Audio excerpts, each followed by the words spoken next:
ഒരു ഓട്ടോ ഓടിക്കുന്ന വ്യക്തിയോട് ഹാർഡ് വർക്ക് ചെയ്യുന്നുണ്ട്, അംബാനിയോട് ഹാർഡ് വർക്ക് ചെയ്യുന്നുണ്ട്. 9 to 5 ജോബ് ചെയ്തൊരു എംപ്ലോയിയോട് ഹാർഡ് വർക്ക് ചെയ്യുന്നുണ്ട്, എലൺ മസ്കും അവിടെ ഹാർഡ് വർക്ക് ചെയ്യുന്നുണ്ട്.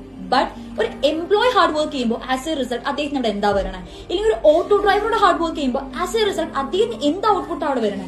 ഒരു ഓട്ടോ ഡ്രൈവർ എന്ന ലെവലിൽ നിന്നും ഒരുപടി മുന്നോട്ടേക്ക് അദ്ദേഹത്തിനോട് എടുത്തു വെക്കാൻ പറ്റുന്നുണ്ടോ? ഇല്ലെങ്കിൽ ഒരു എംപ്ലോയിനെ സംബന്ധിച്ച് ഒരു മിഡിൽ ക്ലാസ് ലൈഫ് സ്റ്റൈലിൽ നിന്നും ഒരു സ്റ്റെപ്പ് ഫ്രണ്ടിലോട്ട് പോകാൻ അദ്ദേഹത്തിനെ കൊണ്ട് പറ്റുന്നുണ്ടോ? ഒന്ന് ആലോചിച്ച് നോക്കുക. ജീവിതകാലം ഫുൾ ഒരു ഹാർഡ് വർക്ക് ചെയ്യുവാണ്, എനർജിയും എഫേർട്ടും ആ ലെവലിൽ ഇടുവാണ്. ബട്ട് ലൈഫിലെ ഒരു ലെവലിൽ നിന്നും അവരെ കൊണ്ട് എവിടെ എത്താൻ പറ്റും? എവിടെയില്ല. അതേസമയം ഈ കാറ്റഗറി ഓഫ് പീപ്പിളിനെ എടുത്ത് നോക്കുവാണ്, എലോൺ മസ്ക് ആയിക്കോട്ടെ, അംബാനി ആയിക്കോട്ടെ, ലൈഫിൽ സക്സസ്ഫുൾ ആയിട്ടുള്ള ഏതൊരു വ്യക്തികൾ എടുത്ത് നോക്കുകയാണെന്നുണ്ടെങ്കിലും അവരും ഹാർഡ് വർക്ക് ചെയ്യുന്നുണ്ട്.